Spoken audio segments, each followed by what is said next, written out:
We are getting very close to the Cyberpunk 2077 release. And with this release, we have gone through quite a lot of stuff with gameplay. This could be the life paths at the beginning, or this could be the customization, or this could just be the overall story as well as lore of the game. But what would be a very good thing to talk about is the terminology that is used within the Cyberpunk universe. Now, the Cyberpunk universe is actually the exact same universe as ours, except somewhere along the way, especially within the 1990s, things drastically started to change, which set the Cyberpunk universe on a completely different course. So there is a lot of things that are the same as what we have within our universe, but because of different events taking place as well as new technology coming in, there are some things that have evolved and there are some things that are just new. So in this video, we are going to be going through some of the terminology that is used within the Cyberpunk universe, the terminology that you will definitely hear whilst playing the game. Some of these words may be very obvious. You might have heard them within a Night City Wire,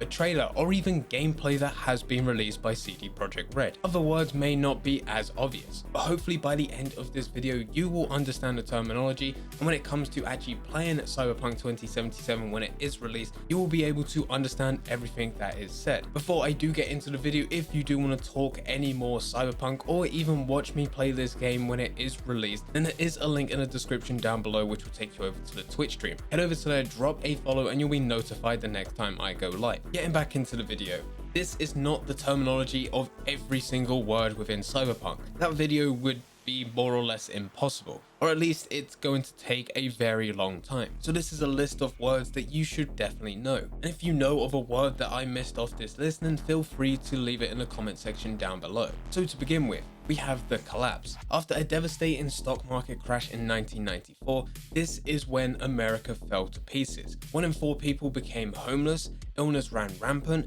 and everything was generally miserable. 2 years after the collapse, the president as well as the vice president were killed. This was the major changing point that leads to the dystopian state of affairs seen in the Cyberpunk 2077 universe. As soon as America collapsed, that's when gangs started to become more common, and it wasn't too long after that in which corporations realized that there was a lot of power up for grabs. And those corporations that understood if they can get to that power, they can control countries and even control the world. What led to all of this was the collapse. Following the collapse, and we sort of briefly mentioned it there, is corporate war. After the rise of the megacorps in the 1990s, they quickly cottoned on to the fact that no one could challenge them. So this was when they stopped playing nice. The likes of Arasaka and Militech started dealing with business disputes via blackmail, extortion, military strikes, and outright warfare if necessary. There have been 4 separate corporate wars so far, each one more devastating than the last. I can't go too in depth to talk about each and every corporate war because there's a lot of information there. This video would end up being like 20, maybe even 30 minutes long if we were to go through the corporate wars plus the terminology. But what I have done is already go through this before in a separate video. So if you do want to find more information of what exactly happened in these corporate wars and who it actually involved,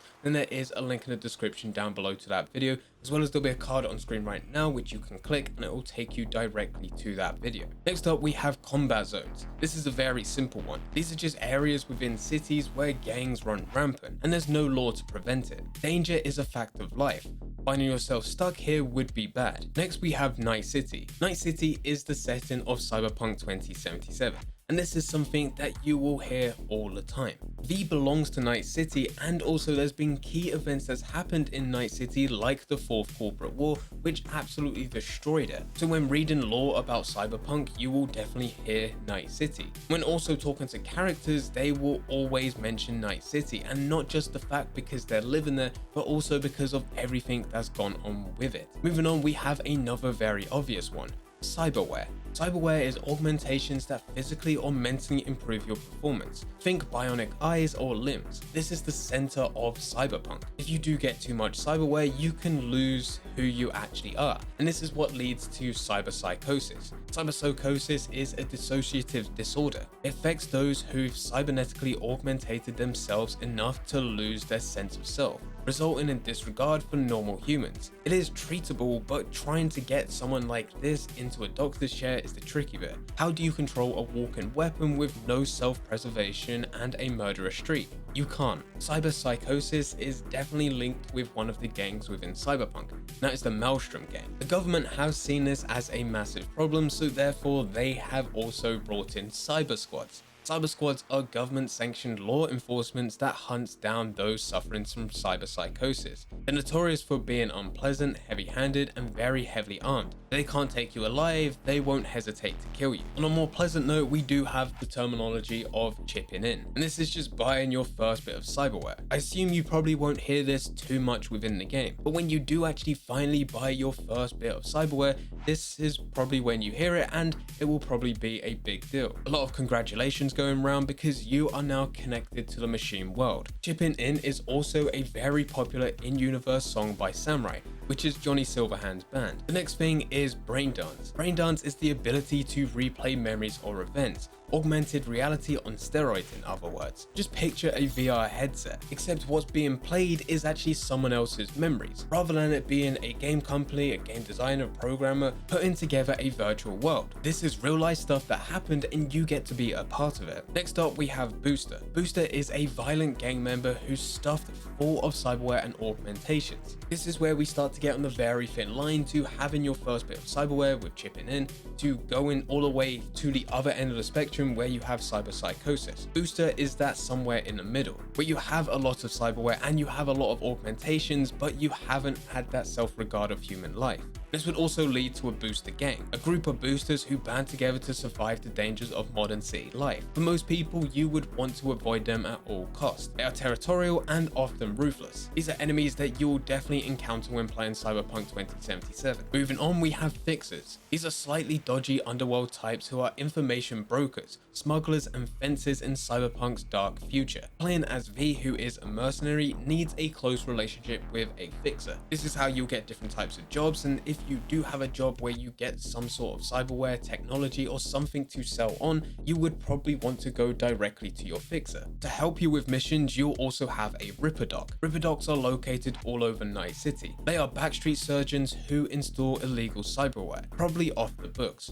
But this is where you'll get your weapon upgrades and all your augmentations. And this is what will make you the powerhouse within the Cyberpunk universe. Moving on, we have the 3 life paths. You have Nomad, Street Kid, and Core. And this isn't just one of those things that you pick at the beginning. You will still encounter these types of people in the world no matter what you pick. Nomads live out in the Badlands. The Badlands is just the outskirts of Night City, but a lot of the Nomad ancestors moved out to the Badlands after becoming homeless due to the collapse within 1994. Street Kids are seen as the low-down gang members, roaming the streets trying to prove themselves, trying to be affiliated with a certain gang, and then move up the ranks. And then Corp are those that work for mega corporations. You will encounter these with Arasaka as well as Militech. And that brings us to the next 2 subjects, Militech as well as Arasaka. Arasaka is a Japanese mega corporation that specializes in manufacturing, security, and a whole load of shady nonsense on the side. They have played a massive part within the Cyberpunk universe, and they play a massive part within Cyberpunk 2077. They were also a main part of the 4th Corporate War, which led to the absolute destruction of Night City. Militech is very similar. Militech is a powerful megacorp that works in weapons manufacturing and security. In fact, they're the largest weapons manufacturer in the world. And very similar to Arasaka, they also were involved with the 4th Corporate War,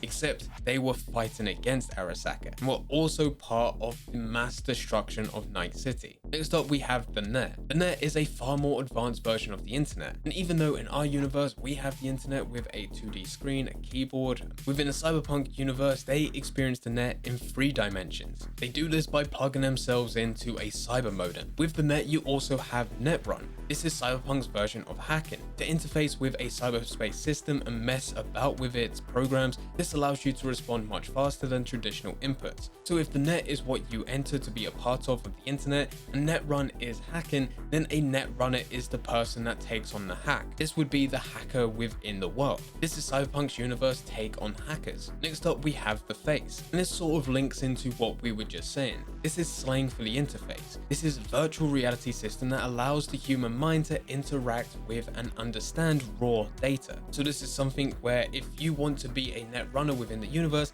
this is something that you're going to need to have. Otherwise, you would not be able to understand any of the data. Moving on and also going quite a bit back in time, we have samurai. And this does actually have two meanings, but the main meaning is the band that Johnny Silverhand used to play for. Johnny Silverhand is an absolute icon within the world. And I have already done a very in-depth video talking about exactly who Johnny Silverhand is, as well as samurai. So if you do want to see that, there will be a link in the description down below, as well as there will be a card on screen right now. But this is something that you're definitely going to hear a lot when playing. Next up, we have Aerodyne, also known as AV. And this is just a flying car. Unfortunately, V will not be able to own any of these flying vehicles, as well as V will not even be able to drive any of these vehicles or pilot any of these vehicles. But we still see them within the game going around everywhere, and in some cases you can ride in the back of them only for specific missions. So they definitely still play a part, and that terminology will still be used. And this brings us to our last word to talk about, which is Chew H2, which is an advanced kind of alcohol used to run most vehicles before 2077. It'll be fair to say that if it is used to run vehicles, that it's probably not consumable. But this is the fuel that is used to run every single vehicle. And this was also a big reason for the Second Corporate War between Sov Oil and also Petrochem within 2008 to 2010. It is a very valuable source. But anyway guys, those are a lot of words, terminology, as well as slang that is used within the Cyberpunk universe. Some of this stuff is very obvious stuff. It doesn't actually differ too much from our universe. But a lot of the stuff has been evolved and changed up, and just new things because of new technology as well as new events that's happened. If you think that there's any more words that should be added to this list, then let me know in the comment section down below. But knowing this should now give you a better understanding when you do finally get your hands on Cyberpunk 2077. If you do want to talk more in depth about Cyberpunk, or even just watch me stream it when it is released, there is a link in the description down below. Head over to there, drop a follow, and you'll be notified the next time I go live. But anyway guys, I hope you guys did enjoy. If you did enjoy, don't forget to leave a like and subscribe. But for now, I'm going. So see ya.